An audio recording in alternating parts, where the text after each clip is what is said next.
What's up, Dolphins fans? It's good to be live with all of you for the first time this offseason during the week. We obviously went live for the NFL draft, but now we're starting up our weekly live shows as we progress throughout the offseason leading up to training camp, preseason football, and then obviously when the Dolphins really take the field come September against the Jacksonville Jaguars. I am Nic Rohloff. This is Dolphins Today by Chat Sports. We'll be joined by Jack Lotteray in just a second, but make sure you shout out your city for me down below. It's the time of the offseason where I get to learn more about you. You guys get to learn more about me so we can have all the fun in the world. Over 50 people watching, so continue to shout out your city, and I'll give some shout outs. We got Bill Lyon, we got Minx, we got Champion, Sherry May, Kristen, Hot Dog, my guy Hot Dog's in the building. Me and Hot Dog know each other quite well. A lot of battles during the NBA regular season when we do watch parties on our Miami Heat channel. We got Mark. We got Armando. Mark's in Fort Myers, Florida. Fun fact about me that you probably don't know. My family lives in Fort Myers, Florida, so that is somewhere I visit frequently. It is actually where I took all my vacations as a kid. I am originally from Rochester, New York, but I went to Fort Myers, Florida all the time. I was just there back in February visiting some family, and I'll be there back again soon. So I'm a big-time advocate of Fort Myers, Florida. We got Kelly in Bradenton, Hot Dog in Lockport, New York, Minx in Miami. We got Armando in Pomona, California. Let's do it. Vendetta in Kingston, Jamaica. We're worldwide, baby, not just the United States. Let's go. Jason Wilcox is in enemy territory in Boston. Mike is in Las Vegas. Champions in Jacksonville. Bill's in Cuse. I feel like we do have some sneaky Syracuse connections here. Obviously, my guy Will Scott, who used to host the channel, technically three, I guess if you count Tom Downey, he went to Syracuse. What's up, Ty, man? Good to see you. You're here as always. We got Liam in Lakeland, Florida. All right, continue to shout out your city as people pile in here. And let's welcome in Jack Lotteray. He is here. He never left. He was always here. I'm back. Can you say back if you never left? Like you were always here, Jack. I'm very happy to be back. It's a new era for Dolphins Today, as we've been talking about. And, yeah, I never left, and here I am. Let's ride, ladies and gentlemen. Very happy to be back. I mean, I'm fired up to have Jack. I'm fired up here. Jack's been with, I don't know if we're going to pull the Dolphin suit today, but we're going to get Jack in the Dolphin suit eventually. If the price is right, we might pull that bad boy out. We'll definitely get there eventually. Still 50 people watching. Continue to pile in here and shout out your city. But the question that I want to ask all of you, as this man has yet to sign a long-term extension with the Dolphins, that is obviously one of the biggest storylines surrounding this team still this offseason, Tua Tagovailoa. Is he signing an extension now? What will that price point be? But the question I want to ask you in the comment section is, does Tua have a chance to win MVP this season? He has been performing quite well at OTAs, and I do like what I've seen from the lefty. Does he have a chance? Type Y for yes or type N for no. It is also our poll question. 78% are saying yes. Axie's saying yes. Tori's saying yes. Champion yes. Vendetta yes. Tori continuing to pile in with his yes. Zach yes. Mike Jones says yes. David yes.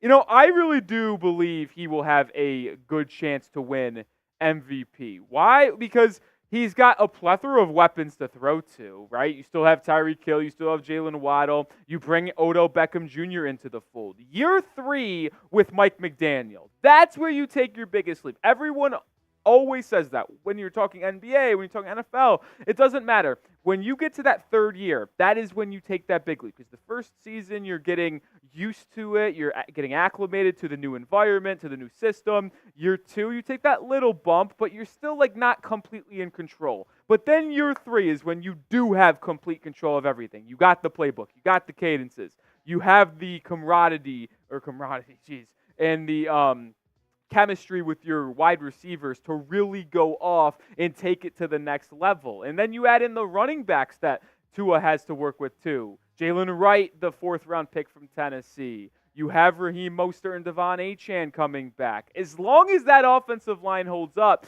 for the Dolphins, Tua is going to have an excellent chance to win MVP if you're asking me. And I looked up some odds on it. If you're in that market, plus 2,500 for Tua to win MVP, I'm in. And obviously to win MVP, your team has to be good. I think this Dolphins roster is top 10 in the NFL. And if they're able to put together an 11-12 win season, be a top 2 or 3 seed in the AFC, win the AFC East, and then Tua puts up gaudy numbers like he did last year, leads the league in passing yards. He gets those touchdowns up to 35, 36, interceptions down from 14 to 10. That's an MVP caliber season if you're asking me. I think he has a good chance to win it, and I'm willing to put down some cash as well. Oh, we got a $10 super chat from Sherry May. Let's go. Everybody spam Sherry May or SM down below. $10 says, I've missed our live streams. I missed them too. Not that I actually was ever on them, at least in the last year and a half. A lot of A's. I missed them. That's for sure. He was telling me how excited he was to get it back. But yeah, I'm pumped up to get more live shows throughout the week because, well, I've said this a couple times.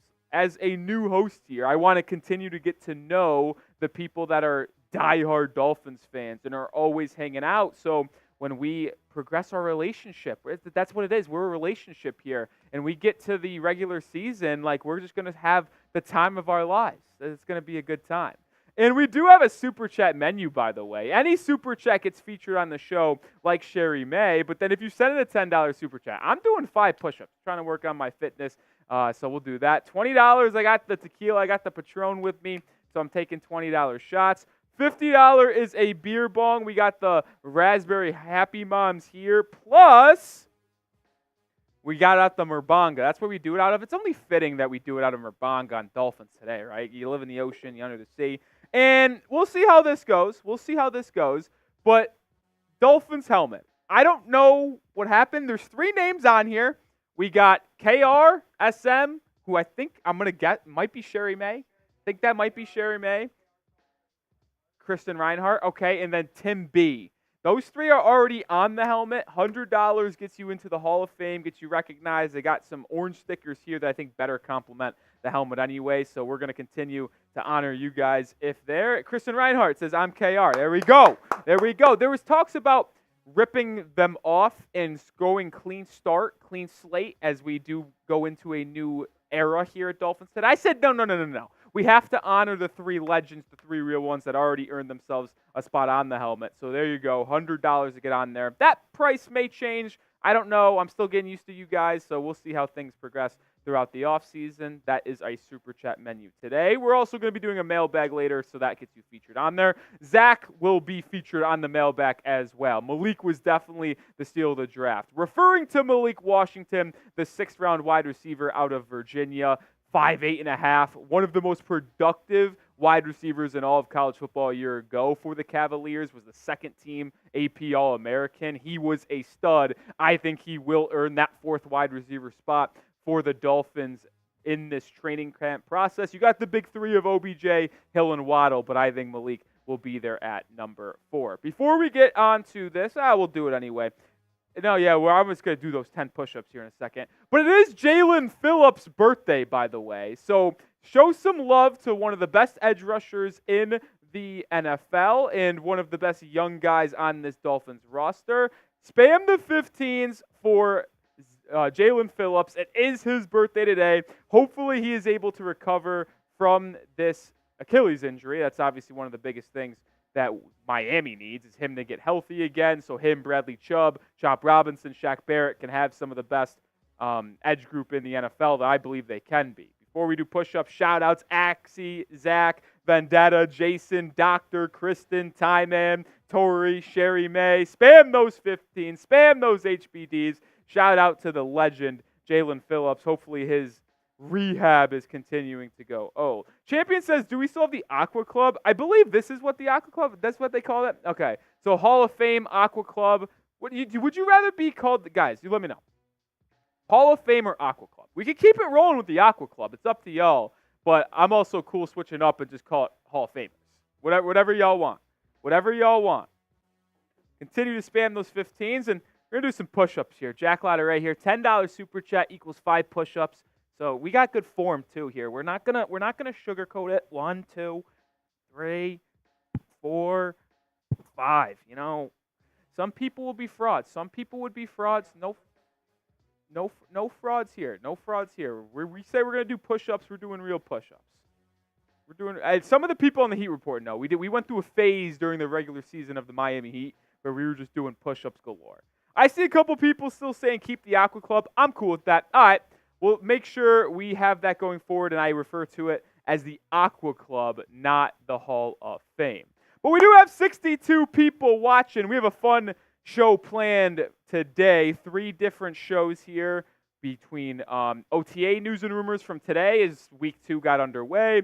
We have Dolphins trade rumors as well as a Q&A. But make sure you hit that thumbs up icon, and let's get to 50% likes here. We got 67 people watching. 24 likes. Let's get to 32 likes. 32. It's an odd number, but I think it's a good number. 32 likes, and then we'll get this show underway here at Dolphins Today. 25 people have liked the video now. Let's get to 32. 7 more. 7 more. That feels very doable. Now 4 away. We're at 28 likes. Come on, hit that thumbs up icon. I had to convince the bosses to let us do live shows again. I'm glad they're able to, so let's reward ourselves here.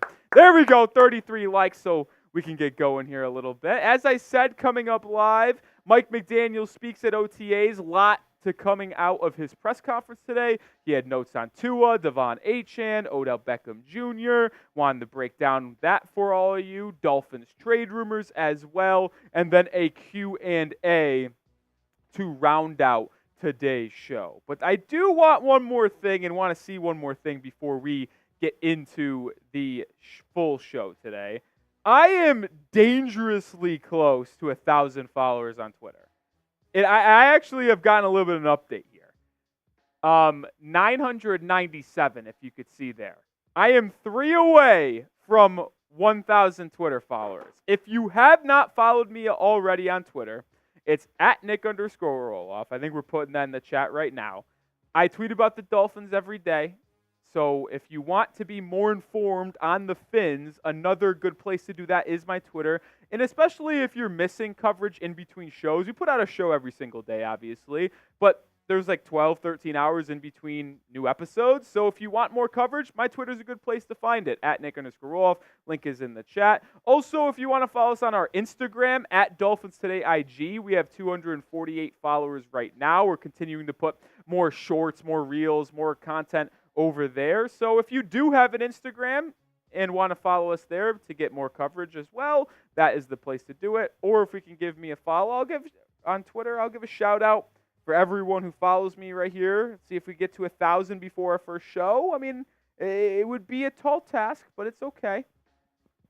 Zim says, sorry, Nick, I'm not a tweeter type of guy. That's fine. That's fine. You're here hanging out with us on a Tuesday afternoon. That's all that matters. Let's give a couple refreshes here. Give it a minute or two. See if anyone passed me a follow, and then we'll get into today's show, starting with some of the latest news and rumors from Dolphins OTAs. Sherry May says, don't do Twitter either. It's all right. It's all right. Listen, I'm a big Twitter guy. X, whatever hell you want to call it. Always will be Twitter to me. But I just think it's so funny. Like, the things that come out on Twitter are just hilarious. They are. Like, it is a comedy club over there. Everyone's a comedian, and they make me laugh quite a bit.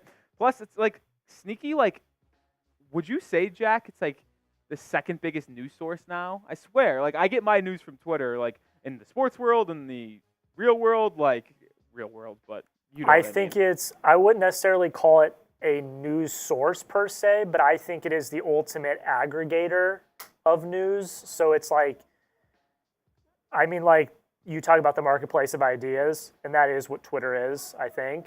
So yeah, I mean, that's probably people's go-to spot to get their news. Yeah. So yeah, I mean, it's probably one of the biggest websites that people go to every day. Oh, yeah.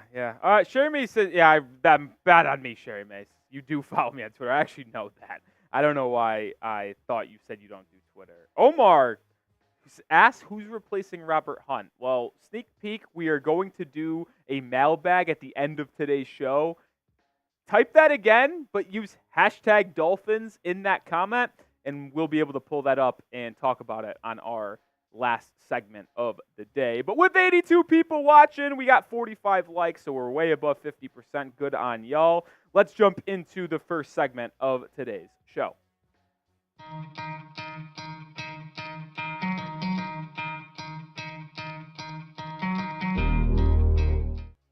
Week 2 of Dolphins OTAs are underway starting Tuesday afternoon, and it's time to talk about what transpired, especially at Mike McDaniel press conference that he hosted before the practice, because he shared some notes on Tua Tagovailoa, De'Von Achane, Odell Beckham Jr., and I wanted to run through them. This is Dolphins Today by Chat Sports. I am Nic Rohloff, and if you do want more Dolphins coverage, in-depth analysis of the OTAs, as this is the final week of organized team activities in the offseason.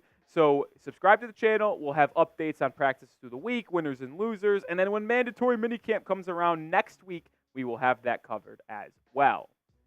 All right, the first thing I want to talk about is one of the first things Mike McDaniel talked about, and it was Tua Tagovailoa's weight loss. It has been something pretty big storyline for Miami this offseason, noticed by reporters, noticed by fans, and people are just asking Mike McDaniel and Tua about it. Well, here's what Mike McDaniel had to say. He said that Tua felt he could have the same strength and reshape his body to have a bit more quickness on his feet. It's the natural evolution.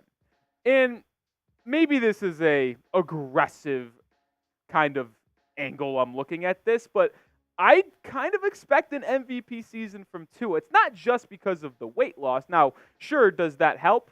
Yes, it will get him more agile, more mobile, allow him to be more twitchy, quick in the pocket, moving left, right, getting his feet set, and obviously scrambling out of the pocket as well. But year 3, right, he is already impressed and increased his production in a Dolphins uniform under Mike McDaniel's. First year in 2022, only playing 13 games, put up decent year with Mike McDaniel. But then 2023, everybody asked him, the organization, coaching staff, fans, media, said play a full 17 games. Well, Tua did that and had his best season of his career, leading the NFL in passing, completing 69% of his passes. Now, one thing you'd like to see is his touchdown number to go up, his interception number to go down, increase that ratio. But I do expect in year 3 under Mike McDaniel for Tua to take a leap. It happens across everything in sports. Doesn't matter what sport it is, MLB, NBA, NHL, NFL. Like year 3 is usually the one, because if you come out and you play well or underperform as a true rookie, you get a little bump, or maybe you go into that sophomore slump. But then that year 3, because you're now officially a veteran. To me, after 2 seasons in a professional sports league, you are no longer a young guy. You are well-versed in this league and what is taken or what needs to be done to win. So year 3 under Mike McDaniel in the system, he'll have the cadences down, he'll have the chemistry with his top 2 wide receivers. You add Odell Beckham Jr. into the fold, and I expect a season for Tua where he hangs around 4,600 passing yards, but increases the touchdowns and lowers the interceptions. And another reason why people should be excited about what Tua is going to do this season is, well, Mike McDaniel commented on Tua's arm strength increasing. Joe Shad here had the note that Mike McDaniel said Tua Tagovailoa has shown some more force on passes he's trying to drive. McDaniel told the local media. He also has mentioned that Tua, working with a new personal coach, John Beck, that McDaniel does have a familiarity with. That's also pretty intriguing if you're asking me, but this is the part that I want to really address here, because you need to look out, folks. If Tua is adding mobility while also increasing arm strength, you might have to just extend him right now. And that might be the right move anyway. But some people are saying, well, what if you wait a year, make sure he plays another fully healthy season? You still have the franchise tag that you can use next year and then get an extension done then. Well, it's going to come at a more hefty price if you wait and he balls out a year. So you might want to get the extension done now, because if that arm is improving in strength in velocity and deep passing ability, while also Tua adding more mobility inside the pocket, evading pass rushers, scrambling a little bit more as well, while not taking hits, getting down, and not getting hurt. This could be an MVP caliber season for Tua Tagovailoa, where he finally leads the Dolphins to an AFC East crown, and they potentially get past the first round of the NFL playoffs.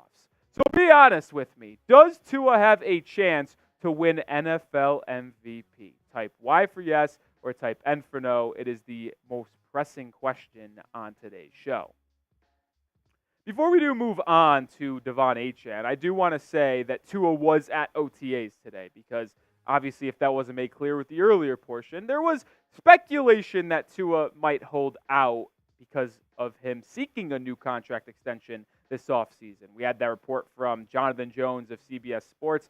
He has been there 2 out of the 3 days in the first week. He was here in the first day of week 2, so that makes 3 practices out of 4. If there was any questions about Tua holding out, looking for a new contract, that is not the case. All right, let's get to the second-year running back now, De'Von Achane, because Mike McDaniel provided a pretty positive outlook for Achane entering year 2. Obviously was drafted in the 3rd round out of Texas A&M in 2023 and had a very, very productive 2023 season for Miami before getting hurt. McDaniel said the more that he understands the offense and the more that he can get the ball, I know he feels there's more opportunity, whether that's pass routes or run schemes. That's what this offseason really provided for him. And Achane had one heck of a rookie season. He totaled 800 yards, and he was able to do it in a multitude of ways. He had 8 rushing touchdowns to go alongside those 800 yards, but also tallied 197 receiving yards to go along with 3 receiving touchdowns. He was a threat, a dual threat, if you will, out of the backfield for Miami prior to getting injured. Like, he was on pace to go over 1,000 yards pretty easily, and the Dolphins would have had 2 running backs to have over 1,000 rushing yards if he was able to stay healthy, because obviously Raheem Mostert did that. And the part that I'm the most excited for, at least with De'Von Achane in this season, is his growth in that passing game.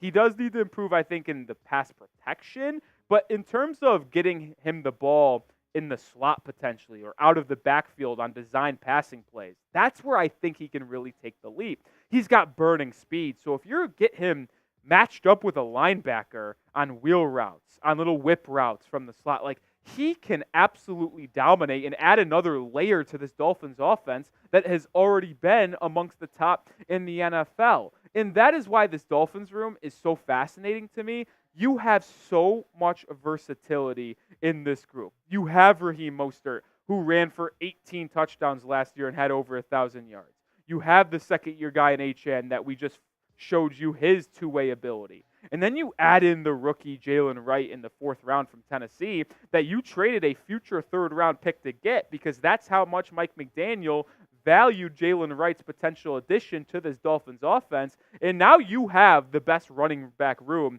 in the entire National Football League. Wright will be a good pass protector and added threat in the passing game right away for the Dolphins. And then you already have a duo that has proven success on the ground and in the air. These 3 running backs are going to be dangerous. They all run sub-4.4s as well. They're the fastest running back room in the league. I think they're one of the most versatile. And if you go from a pure depth standpoint, the Dolphins have the best running back room in the NFL. Do they have the best running back? No, but when you combine the forces that you're going to see from these 3 young guys, or at least 2 young guys in Achane and Wright, mixed with the veteran leadership and production of Raheem Mostert, you will have the most productive running back room in the NFL. And make sure you get this Dolphins t-shirt combo. $15 off. chatsports.com/Dolphins combo is how you can get it. That link will be in the description and comments of today's video. I got my shirt combo already in my room. Make sure you do as well so you can represent the Dolphins on Sundays. All right, to round out today's show, let's talk about one of the newest members of the Miami Dolphins, and Odell Beckham Jr., the veteran wide receiver who was signed just a week after the NFL draft. Mike McDaniel had some pretty positive remarks on the veteran wide receiver. He said that you learn over time the different ways defenses will try to attack you and whether they can be vulnerable. I think having as many players in the pass game to distribute the ball to takes us to another level. And I kind of agree with our head coach, Mike McDaniel. I just don't know how you defend the Dolphins offense. I really don't. And the added layers of weaponry that you have with Odell Beckham Jr., we just talked about Jalen Wright. And then I also really like the rookie Malik Washington out of Virginia. I mean, I've talked about him in depth quite a bit. He's an absolute weapon from the slot, man. You have the best wide receiver duo in the NFL. You have the best wide receiver trio in the NFL. And now you add in some extra pieces on the outside of those guys, like Malik Washington, Braxton Berrios, maybe a River Craycraft or Eric Ezukama. Like, Taj Washington had a good day at OTAs today as well. Like, you are now talking about a weaponry in offense. This arsenal is just yet to be seen, man. And here's the big thing, right? And it's hard to project how these guys will play together and how they will perform on the field on Sundays when it's still May. But I'm willing to say this. If the Miami Dolphins are able to stay healthy and the offensive line stays relatively healthy, you get the top 3 wide receivers all playing 15 games a season. You get the running backs playing at least 14, 15 games a season. This will be the number 1 offense in the entire National Football League. And what else can you ask for when you tie in Tua Tagovailoa at quarterback? Because he's just a distributor. I like to compare quarterbacks to point guards, and I think Tua is very similar to Chris Paul. If you look at the NBA, right, you make that comparison. Nothing flashy, but just is accurate, knows where to go with the football, and is on time with it. Tua has a lot of weapons to distribute the ball to. When you're adding Odell Beckham Jr., you're adding these running backs, this offense will be the best offense in football, and I expect fireworks every single Sunday, lighting it up for at least 24, 25 points a game. That would be a, honestly, low-end number for Miami if they could. I would expect, honestly, 28 points a game from the Dolphins. But how would you rate the Dolphins offense? Give me a little scale of 1 to 10. We're going back to school, if you will. Drop a number for me. I want to see no rookie scores either. Go to the decimal range. Don't be afraid to give me your number down below. I'll grade it at a 9.2. And yes, that is quite high. I did just say I think they are the number 1 offense in the NFL. The only reason why it's not higher than a 9.2 is, well, because there's still that massive question at right guard. And there's a little bit of a question at left guard as well with Isaiah Wynn. But you have a decent center in Aaron Brewer, right tackle Austin Jackson, left tackle Teron Armstead, a couple decent swing tackles in Patrick Paul and Kendall Lamb. So if you're able to fill out that right guard spot and shore up that interior offensive line, this offense is going to be absolutely chills. All right, that's going to do it for today's video. Make sure you are subscribed to the channel because we're going to have you covered on a daily basis surrounding the Miami Dolphins. I'm Nic Rohloff. I'll see you on the next video. Go Vince. All right, let's see what the people are having to say. Michael says 8. Axie says 9.5. Javier says 9. X says 8.9. Raul says 8. Jason says 9.8. Jason's saying 9.2 is low. I got to be honest. I didn't think that anybody would say 9.2 is low. And Jack, I don't know, like if you agree with me here, but like 9.2, that's a hell of a score. Like, what do you want me to do? I mean, we're basing it off of OTAs and projections. So for you to already give them a 9.2, I mean, that's the highest of marks. That's what I'm saying. And then, Doctor, I'm with you in the chat, man. I'm expecting another signing to this Dolphins team post June 1st. And we'll talk more about that in depth later on this week as we get closer to the June 1st date. But, I mean, the Dolphins are getting $18.5 million on cap space with Xavier Howard's money coming off the books. Like, you get that money coming off the books, you now will have about $19 million in cap space because you're kind of only have like $1 million right now. You'll be able to add someone through free agency or via trade, and I would expect Chris Grier to target one of 3 positions, which we'll kind of get to on this next segment, whether it be third safety, defensive tackle, or interior offensive line. So, yeah. X, that's a good question. Who you think they sign for an O-line? Well, here's the thing. Our final segment of today's show will be a Dolphins mailbag. So use hashtag Dolphins or Super Chat to get your questions in on the show. So Exions, if I'm saying that correctly, if you want to get featured on the show, use hashtag Dolphins in that same question you asked, and we can get that on the show. And if you do want a super chat, we do have a little bit of a super chat menu as well. We have $10 is 5 push-ups, which we already did 5 push-ups. Shout out to Sherry May. $20 is shots, $50 a beer bong, and then $100 gets you in the Aqua Club. We already got 3 members. We got Sherry May, we got Tim B, and we got Kristen Reinhardt. Those are the 3 already in here from previous regime. We're going to keep it going because I think the helmet's sick. Previous regime, man. Because I think this helmet's sick. I wish I could wear it. But I can't. I wish I could wear it on the show. Could you imagine me doing a show with the helmet on? What if I did a watch party on Sundays with the helmet on? I'm on the team. Man thinks he's on our team. Yeah, but $100 gets you into here. X gets that question in. Let's go. Champion says, did you get rid of all the prior Aqua Club members? No. I don't know. This is what on it. Okay. So did he take him off?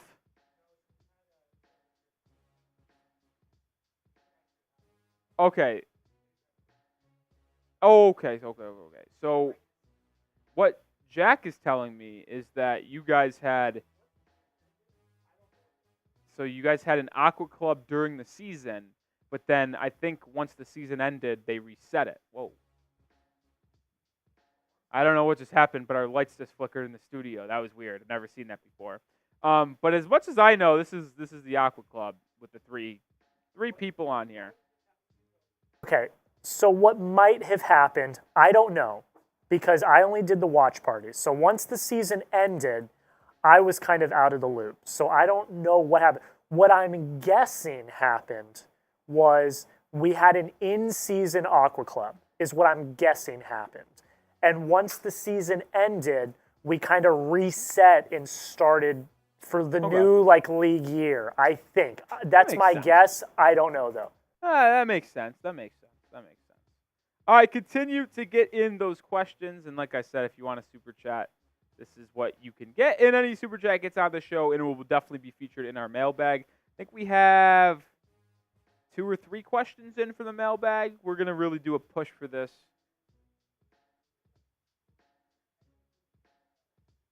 Okay. Oh, well, we could put that one on there. We got 4. All right. Oh, Bill says Aqua Club members were names that were put on a wooden Florida plaque. Okay, that is still out there. I still have that. Was that not the Aqua Club? Okay. We're gonna go back to the drawing board, and we're gonna centralize, and we're gonna have a full plan in motion. Well, we kind of already do have a plan. Like, to be honest, it's just this. This is the Aqua Club now. So if you're on here, you're on here. I am the captain now. That's right. Yes. Ooh, good question from Michael. That's another one. Did we move over all the depth charts, by the way? Okay. I'll move tight end. We'll move tight end over because we could flash that. Mix says, sorry for spamming on the chat months ago. Good news for you, Mix. I wasn't here for that, so you are forgiven. Just don't do it again. Don't do it again, mister. Don't do it again. Okay. Jack Lotteray, quick to give the band hammer. Ooh, good question from Zim. All right, well, we're definitely going to have enough questions for the mailbag, and we got some good ones on there, too. All right, but now it's time to get into some Dolphins trade rumors. A couple interesting guys mentioned from Bleacher Report that I want to talk about. One that we'll talk more in depth, one that we're kind of going to shoot down. So let's get it on today's show. All right, welcome into Dolphins Today by Chat Sports. I am Nic Rohloff, and on today's show, we're talking the latest trade rumors surrounding the Fins. The first being trading for defensive tackle DJ Jones from the Denver Broncos, and number 2, trade away Raheem Mostert.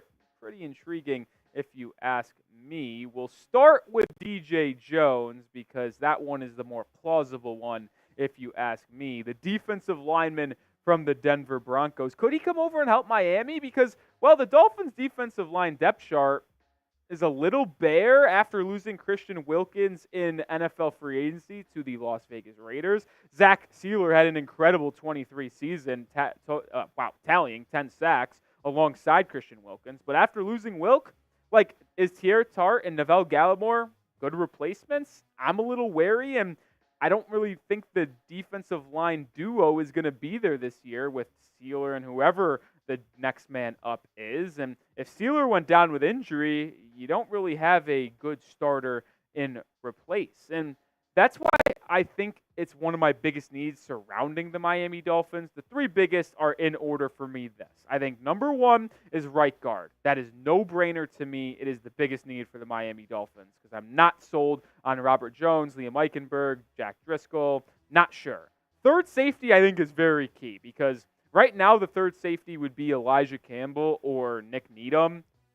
That's not great, folks. It's not. Like, you have a great duo in Jordan Poyer and Javon Holland. I think it's one of the best in the league, but if one of those guys go down, you're in real deep shit. And Anthony Weaver, the new defensive coordinator for the Dolphins, likes to go multiple and play 3-5-5 and play a nickel a lot. And just, I think Javon Holland could break out if you have a third guy that would be back there and let him play in more of a rover range. And then right here, what we're talking about, a defensive tackle to pair up with Zach Sealer. You still have a very good starter in Sealer, but I would like to add some more depth behind him and have someone that is more consistent and reliable. We're going to talk about DJ Jones and what he could bring to the table for the Dolphins, but make sure you follow me and us over at social media for more. At Nic_Rohloff is my Twitter handle. I am 3 followers away from 1,000.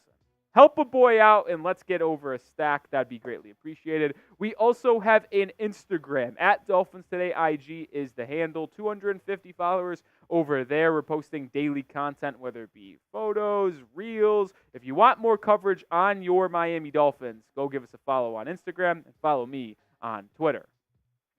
All right, here's what Joe Tanzi from Bleacher Report said on potentially having a Dolphins DJ Jones trade. He said Jones recorded 27 stuffs over the last 3 seasons between San Francisco and Denver. He also forced 3 fumbles with the Broncos last year. Miami would have to give up a minimal return to land Jones because of his contract.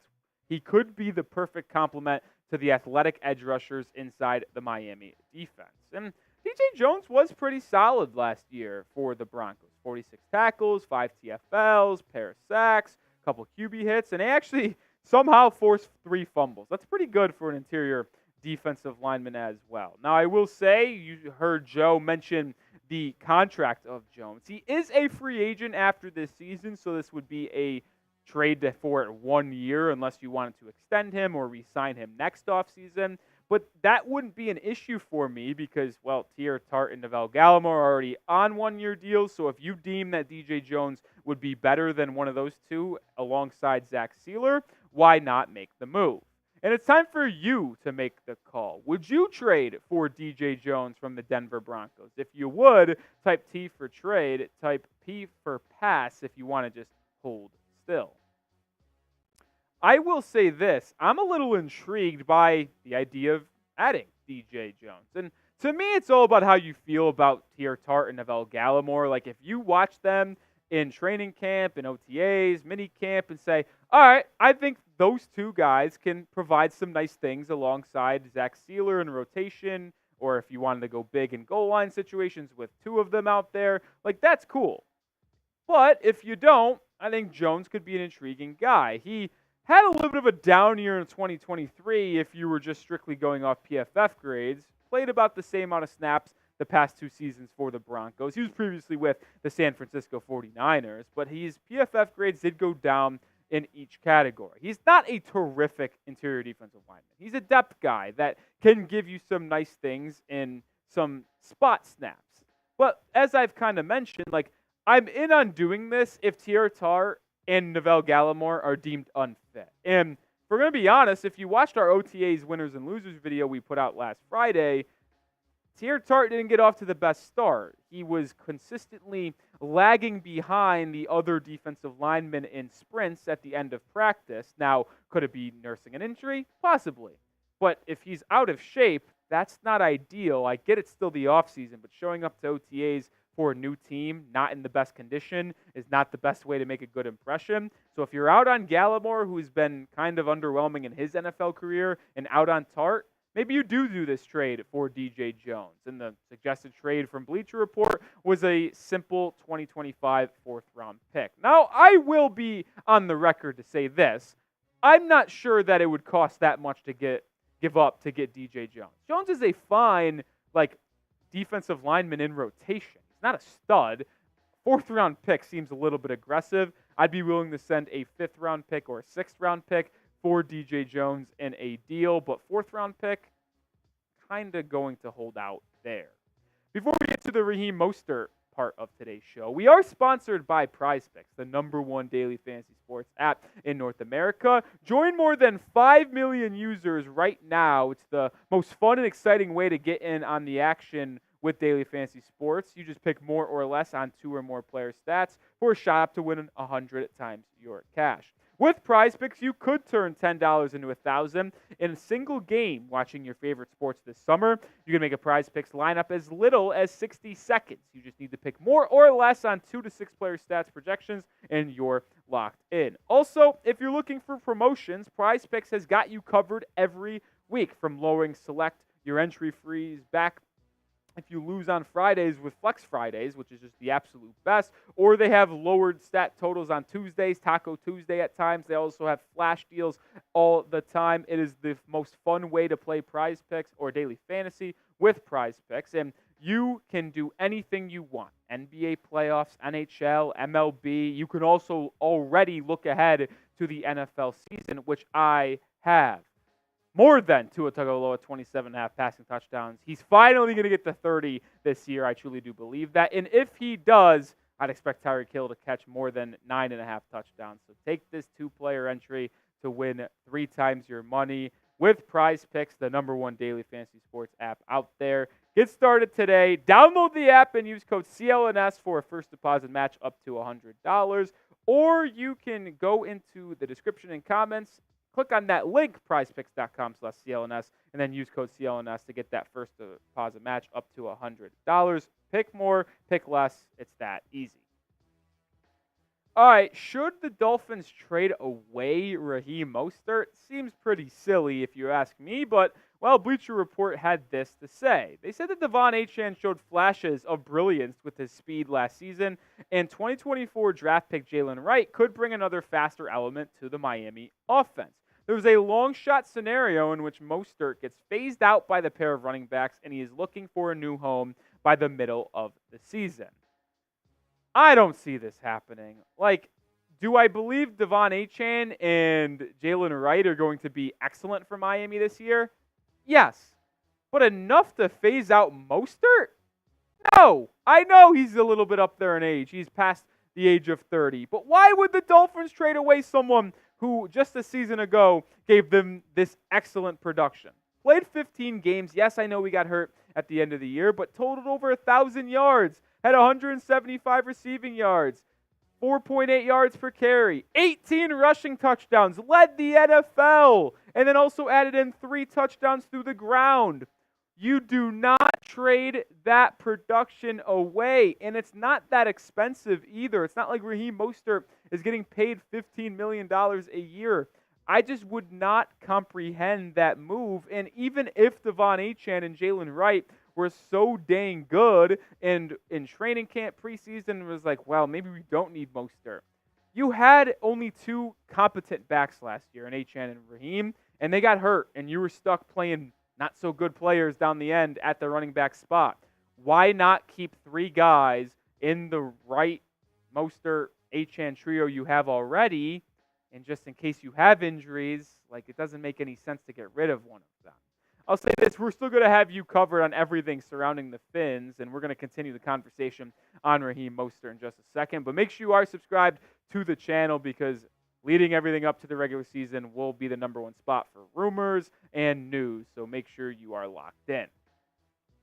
We've talked about this running back room in depth, and I just think it would be so asinine to trade away Raheem Mostert, man.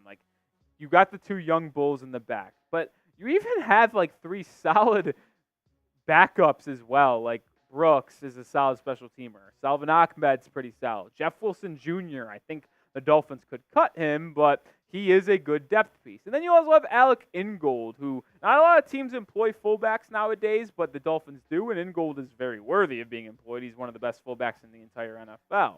And I get it's a crowded room at running back with Jeff Wilson, Wright, Mostert, Achane, but you have a lot of bodies by design. I've mentioned the injuries that you had to face last season at the end of the year. Why would you risk going through that again? Keep your top 3 guys, rotate them in. They'll stay fresh throughout the season, which will, 1, just only increase production on the field when each of them are in, but 2, will also limit the injuries to the running back room.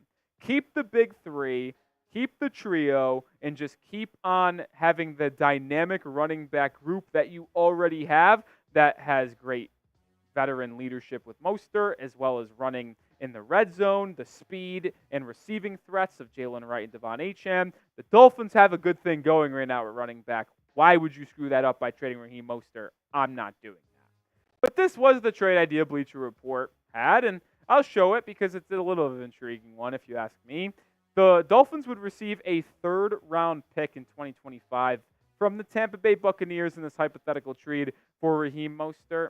It's a little intriguing, I gotta be honest, because it's the value you're getting back. And I'll ask you, would you do this trade? Type A for accept or type D for decline. Curious to see what you guys have to say on the matter. I'm not trading Raheem Mostert, and I will say a 3rd-round pick is enticing. Like, that's pretty good value for a 32-year-old running back. It is, but the Dolphins have aspirations to win deep into the playoffs and try to compete for a Super Bowl. And to do that, you need to keep Raheem Mostert on this roster because of what he can give you in the red zone, the experience he has with Tua, has in this Mike McDaniel offense. You're keeping Raheem Mostert, 18 touchdowns last year. Don't know how many times I have to say it. The Dolphins are not going to trade Raheem Mostert. All right, that's going to do it for today's video. Like we said off the top, make sure you are following me over on social media for more Dolphins content. 3 followers away from 1,000 over on Twitter, and we're continuing to grow our Instagram as well. We're posting reels, posts, do it all over on IG. So go give me a follow at Nic_Rohloff on Twitter, at Dolphins Today IG on Instagram. I'll see you on the next video. Go Fins. Oh, why? I did see it in the comment section that you guys are very against trading Raheem Mostert. I mean, I'm with you. Like, it's the dumbest thing I could ever seen. But Bleacher Report suggested it and kind of outlined it as a crazy idea, and I wanted to talk about it and kind of shoot it down. But we did talk about trading for DJ Jones and the Denver Broncos. I want you guys to name someone you want the Dolphins to trade for. Who is someone that the Fins could realistically trade for to add to this roster? Let me know. We've talked about Jonathan Allen quite a bit. We've done that.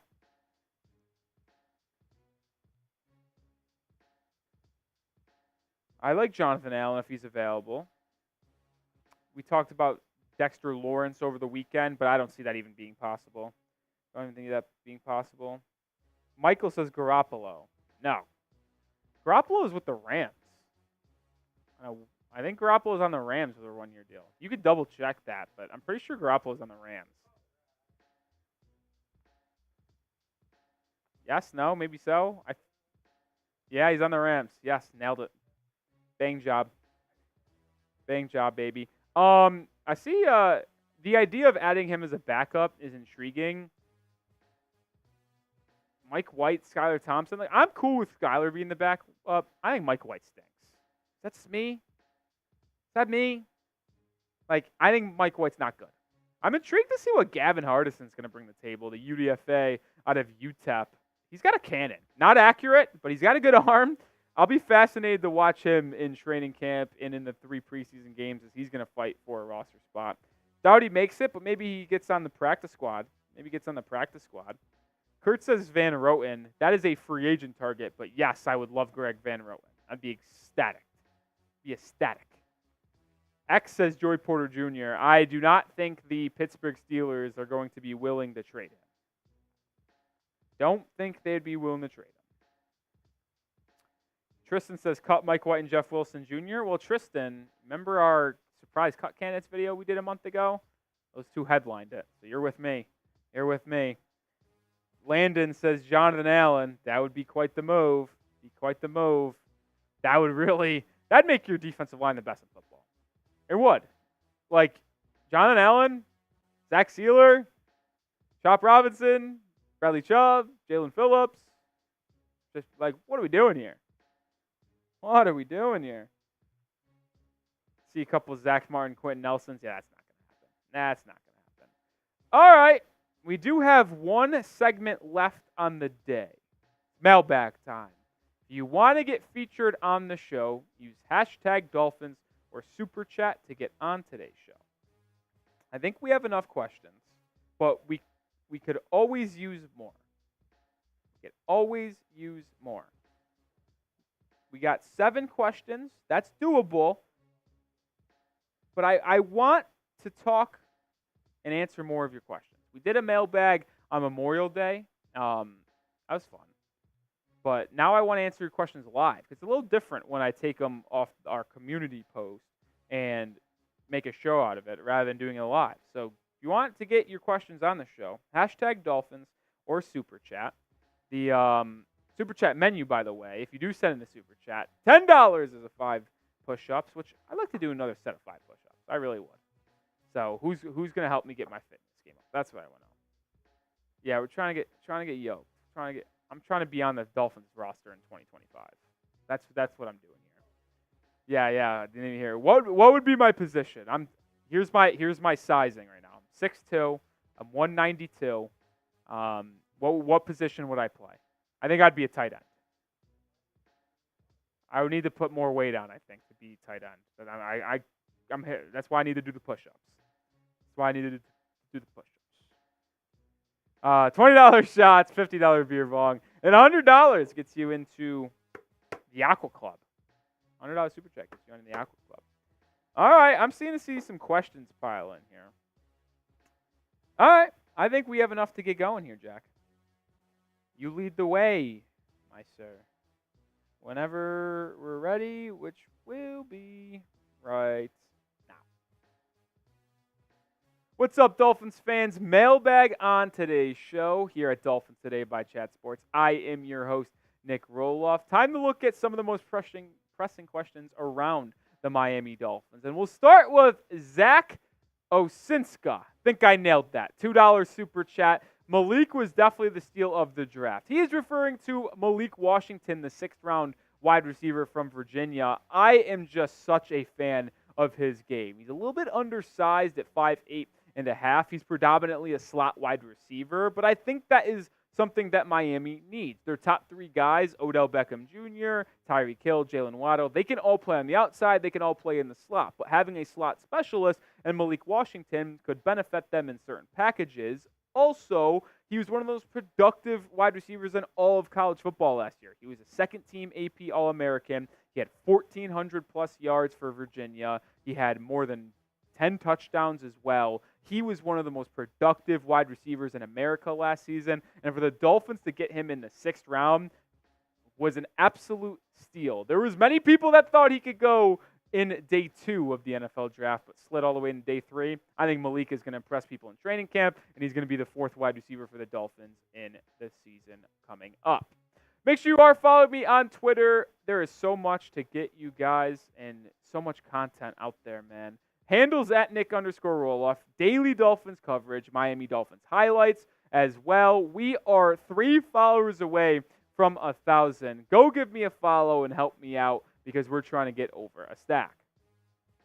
All right, this question is coming in from Zimbat-E Toot. Zimbiotic Toot. Nailed it.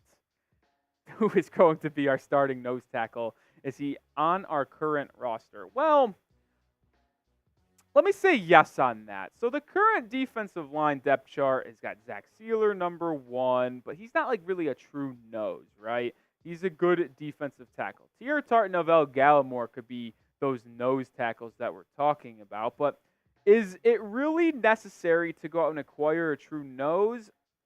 Under Anthony Weaver, I don't know. when you think of nose tackles, you think about these big dudes that are just going to clog up the middle of the O-line. But I think the Dolphins are going to go with a lot of speed and a lot of athleticism more along the defensive line. So I do think if you're going to ask anyone to be that nose tackle, I think it would be Zach Sealer. I just don't anticipate them going out there and grabbing one of those guys through free agency. Because when I look at Sealer, they're not nose. To me, a defensive tackle and nose tackle are a little bit different. So I don't think nose tackle is really the biggest need for the team. There's another defensive tackle for more depth. Zion's here. Do you think the Finns would try to trade for Joey Porter Jr.? Could help with our CB room for sure. Well, there's no doubt that Joey Porter Jr. would be very good for the Finns. It's just simply not going to happen. Second-year man out of Penn State. He was really good as a rookie for the Pittsburgh Steelers. I still don't understand how he fell out of the first round. I thought he was a first-round player. I thought he was a top 20 player in the NFL draft during the 2023 draft. But he fell to the second round. Steelers picked him up, and he was fantastic. I don't think the Finns would try because I don't think the Steelers would even consider it. Legacy guy as well, since his dad's Joey Porter, the Hall of Famer from the Pittsburgh Steelers. So the Steelers aren't going to deal that corner anytime soon. Chucky coming in here. Name a sleeper free agent target for the Dolphins. Interesting. So we've talked a lot about Justin Simmons, Calais Campbell, and Greg Van Roten on the offensive line. But let's stay on the defensive line.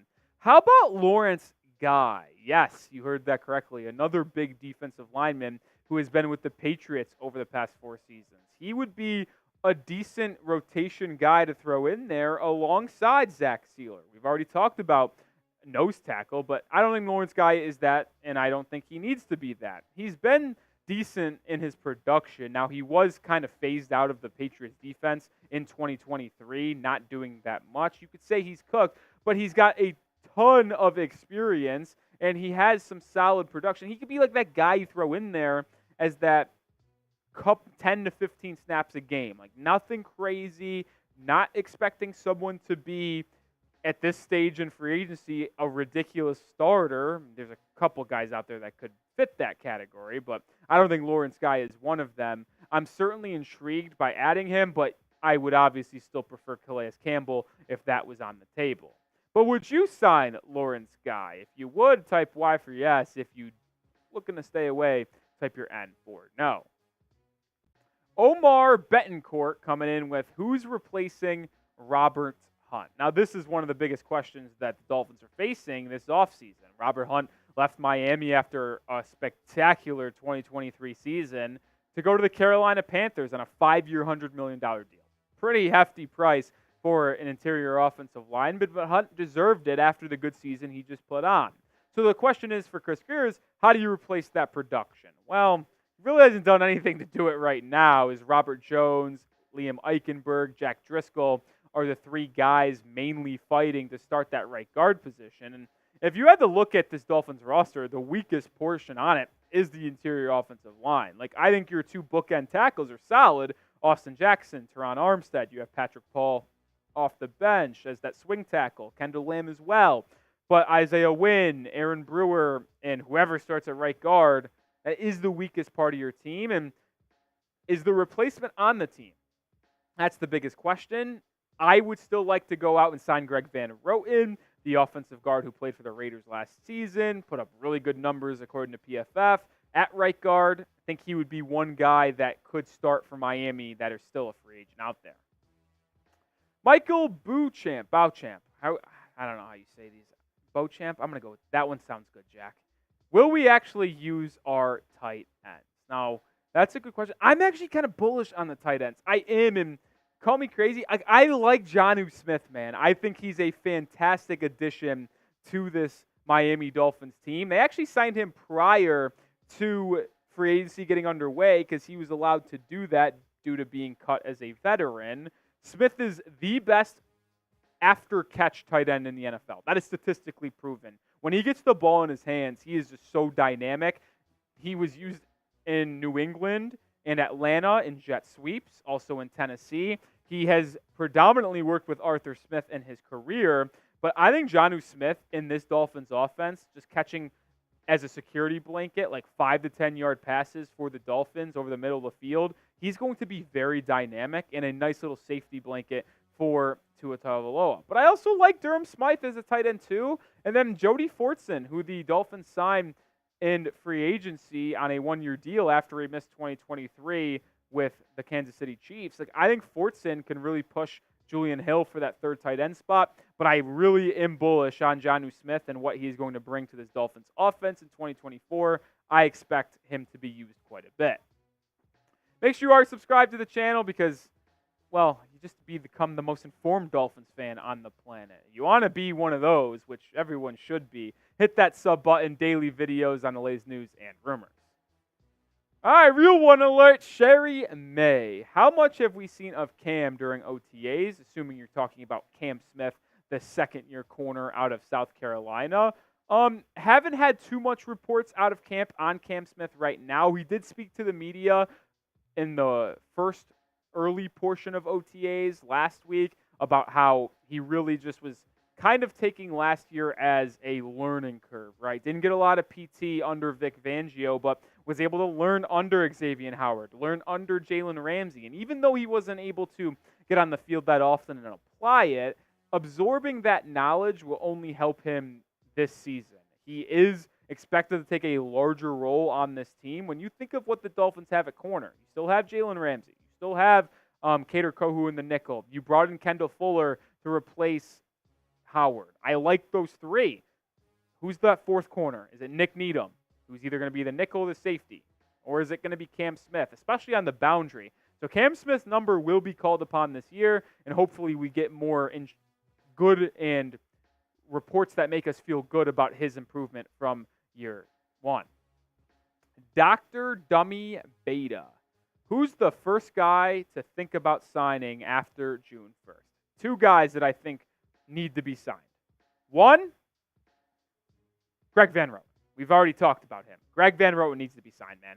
He would be able to come in, and I would slot him in to be your starting right guard right away. And if you see in camp that he doesn't deserve that, well, maybe Robert Jones, Jack Driscoll, or Liam Eichenberg can step up. But I think Greg Van Roten would be my number one.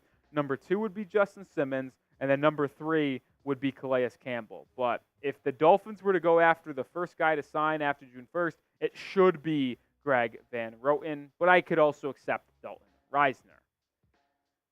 Look at this thing.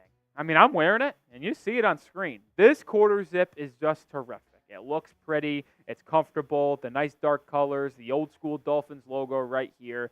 Get yours today. They're on sale at chatsports.com/DolphinsQZip. Join me in representing the Dolphins with one of the best quarter zips in the game. And that link will be in the description and comments of today's video. I told you I got mine. Now it's your turn to get yours. This is coming in from Midsulius. With the new mobility expected out of Tua, do you think the office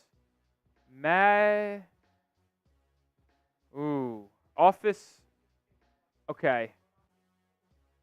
Do you think the office will ignore the current offensive line situation? All right. Appreciate producer Jack Latteray for helping us through this. But I do think they will not. No. Okay.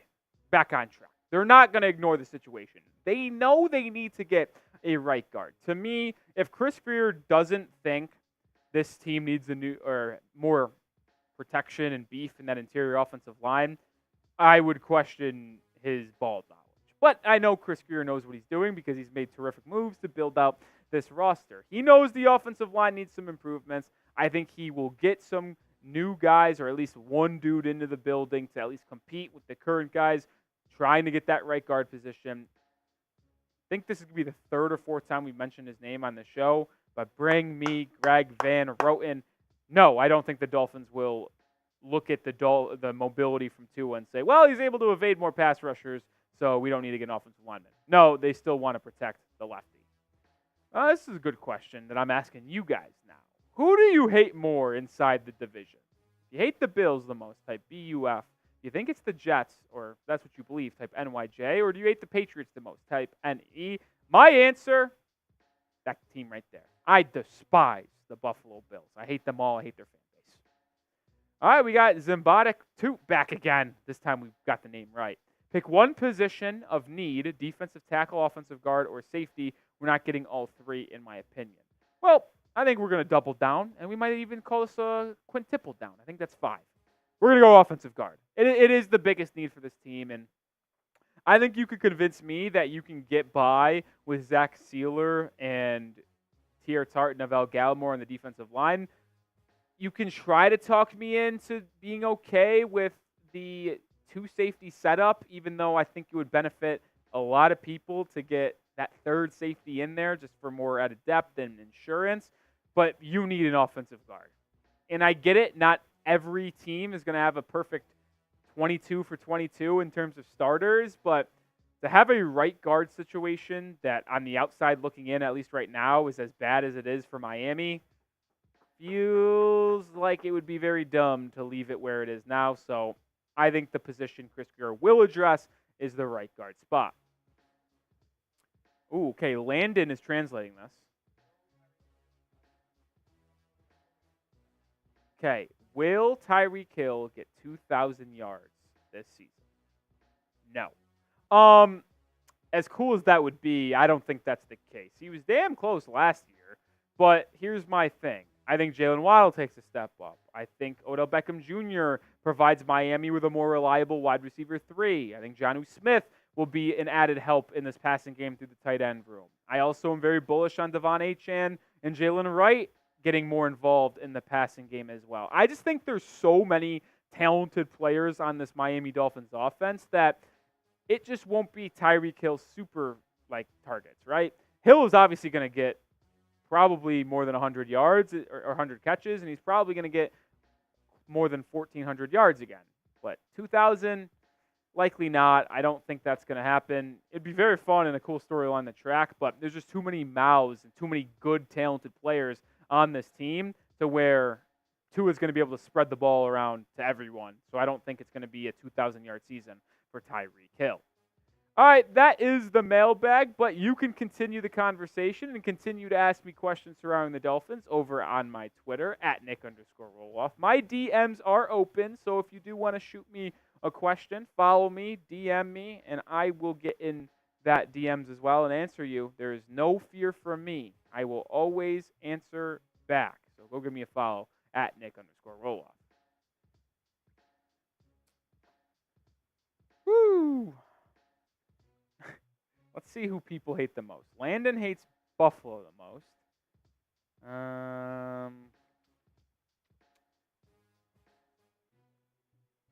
Zimbotic. I'm still botching this. Zimbotic Toots says New England.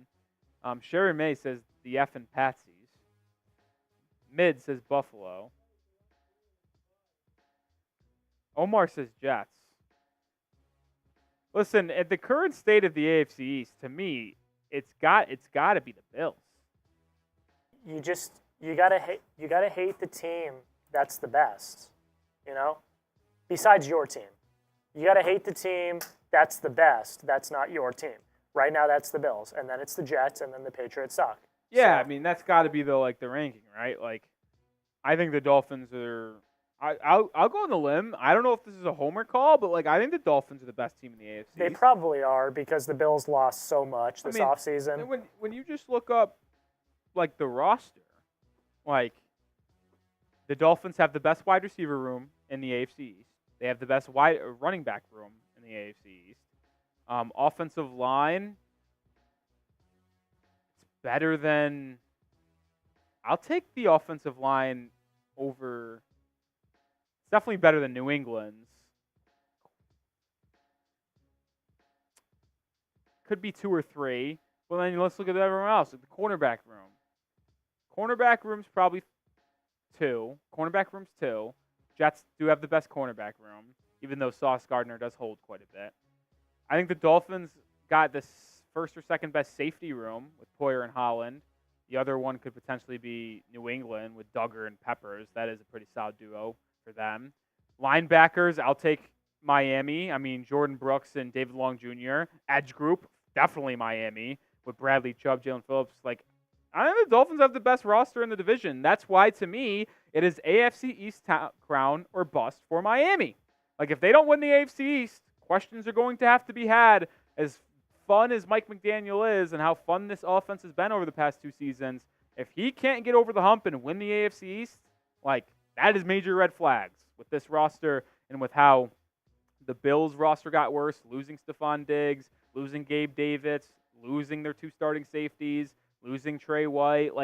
If the Dolphins can't do it this year, I am going to seriously question their ability to get it done at any point. And that is why if they go 10-7 and don't win the division, questions will be had surrounding Tua and Mike McDaniel. You can guarantee that's going to be the best division in football if they go 10-7 and they don't win. Yeah, it's possible. I mean, they won 11-6 last year and they didn't win the division. I think the AFC East took a downgrade this offseason. The Patriots got better than last year. Yeah, but they weren't good. The Jets technically got better because they have Aaron Rodgers this time. Yeah. They also added Mike Williams. Buffalo got worse, though. Buffalo's the only team that got... Actually, can we be honest here? I think every team in the AFC East improved from last year besides the Bills. The Bills got worse. I think the Dolphins roster is better this year. I know people are going to say Robert Hunt and Christian Wilkins left. Don't care.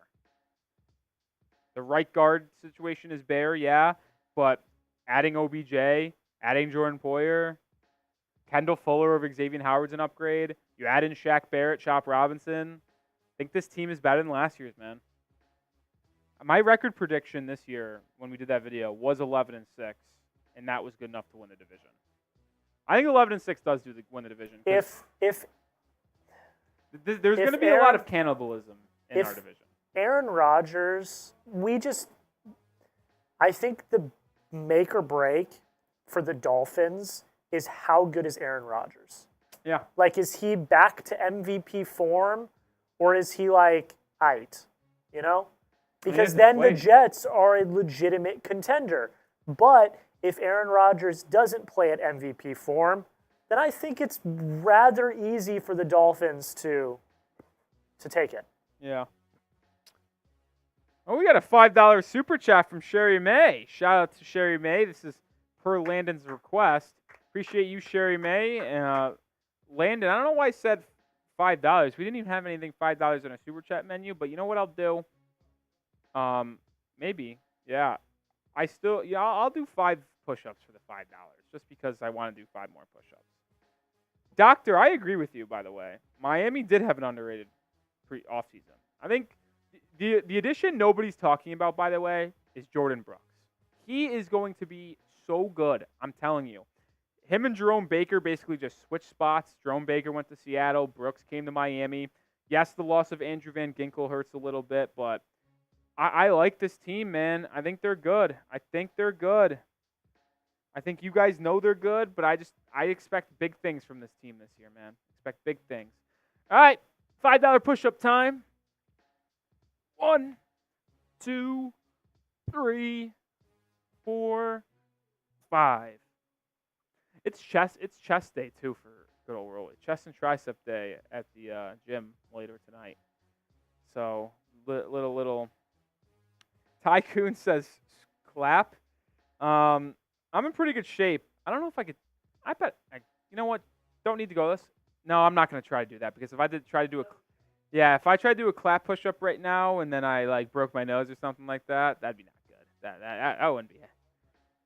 That would be an all-time stream moment. It really would.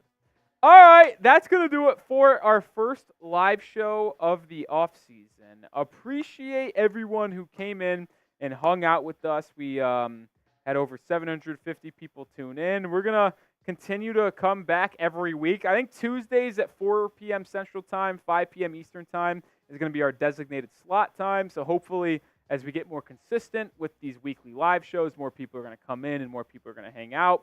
But for the first time being live during a week, in 4 or 5 months, I think the last time was in January, February with the previous regime. Pretty fun. So it's good to see all you guys. I'll see you with more videos on a daily basis. And then a week from today, next Tuesday, we'll be live on the channel again. So make sure you hit that sub button. For Jack Lauderay, Nic Rohloff, peace out.